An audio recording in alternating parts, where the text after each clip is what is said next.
కలియుగ దైవం శ్రీ వెంకటేశ్వర స్వామి నడియాడిన సప్తగిరిలో చిదంబర రహస్యాలు ఎన్నో. ఎవరూ ఊహించని పౌరాణిక విశేషాల నెలవు కలియుగ వైకుంఠం. తిరుమలలో వేదాలే శిలలు అయ్యాయని మహాకవులు చెప్పే మాట.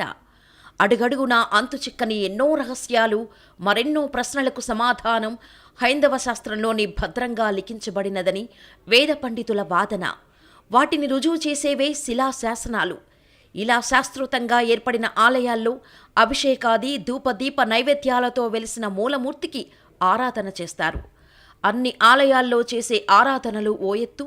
శేషాచలంపై శ్రీనివాసుడు కొలువై ఉంటే అంజనాద్రి పర్వతం కింద కొలువైన గోవిందరాజస్వామి ఆలయంలో పూజా నివేదనే వేరు.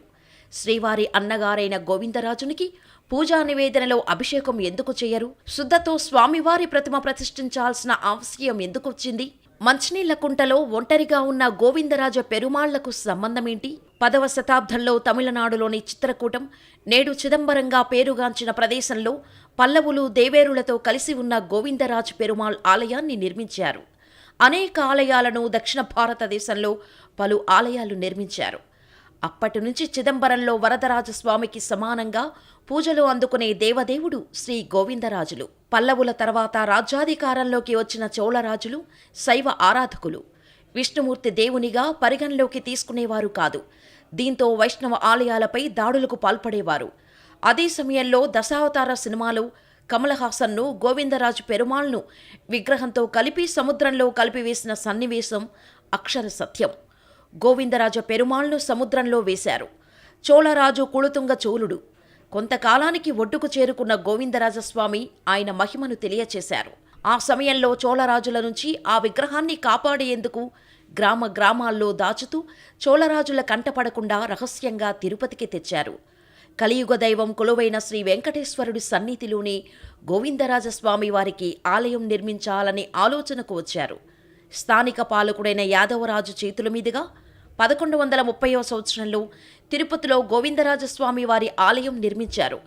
అప్పటి నుంచి ఎంతోమంది రాజులు, పాలకులు స్వామివారి సేవలో తరించారు. ఈ ఆలయాన్ని విజయనగర సామ్రాజ్య రాజులు అభివృద్ధి చేశారు. అయినప్పటికీ చిదంబరం నుంచి తీసుకొచ్చిన రాతి విగ్రహం మాత్రం ప్రతిష్ఠించలేకపోయారు. అందుకు కారణం, చిదంబరం నుంచి గోవిందరాజస్వామి వారి రాతి విగ్రహాన్ని తిరుపతికి తరలించే సమయంలో ముక్కు, చేతులు, వేళ్లు భాగంలో కొంత లోపం వచ్చింది. దీంతో ఆ రాతి విగ్రహం ఆలయంలో ప్రతిష్ఠించే అర్హత కోల్పోయింది. విగ్రహం లోపాలను రామానుజాచార్యులు గుర్తించారు. గోవిందరాజు విగ్రహం లోపాలు ఉన్న ఉభయ దేవేరుల విగ్రహం మాత్రం చెక్కు చెదరలేదు. ఆ విగ్రహాలను తిరుపతిలోని అంకాల పరమేశ్వరి ఆలయంలో ప్రతిష్ఠించారు. దీంతో గోవిందరాజస్వామి పూజకు నోచుకోక తిరుపతిలోని నరసింహతీర్థమైన మంచినీళ్ల గుంటలో ప్రతిష్ఠించారు. ఓ రాగి చెట్టు కింద నిలువ నీడలేని ఆ గోవిందరాజునికి ఏడాది క్రితం భక్తుల విన్నపంతో టీటీడీ తిరుపతి మున్సిపాలిటీ మండపాన్ని నిర్మించింది. ప్రస్తుతం కొందరు భక్తులు గోవిందరాజ పెరుమాళ్లకు పూజలు అందిస్తున్నారు. చిత్రకూటం నుంచి తెచ్చిన విగ్రహం పూజకు నోచుకోకపోవడంతో మరో విగ్రహాన్ని మలచాలని, నిష్ణాతులైన శిల్పులకు అప్పగించాలని యాదవరాజుకు రామానుజాచార్యులు ఆదేశించారు. యాదవరాజు మూల విరాట్టును మలిచే పనిని కొందరు నిష్ణాతులైన శిల్పులకు అప్పగించారు. కానీ ఎలా జరిగిందో తెలియదు. కానీ విగ్రహంలో చిన్న లోపం ఉండటం వలన ప్రతిష్టాపన అర్హతను పొందలేకపోయింది. అందులో కొన్ని లోపాలను గుర్తించిన రామానుజుల వారు మరో విగ్రహాన్ని చెక్కాలని సూచించారు. ఆ చిన్న లోపాలు ఉన్న విగ్రహమే పద్మసరోవరం వద్ద ఓ మూలన చిన్న మండపంలో ప్రతిష్ఠించారు. దేశ పర్యటన ఆవశ్యం కావటంతో రామానుజాచార్యులు తిరుపతిని వీడాల్సిన పరిస్థితి ఏర్పడింది. మరోవైపు రాతి విగ్రహం మలిచే సమయం లేదు.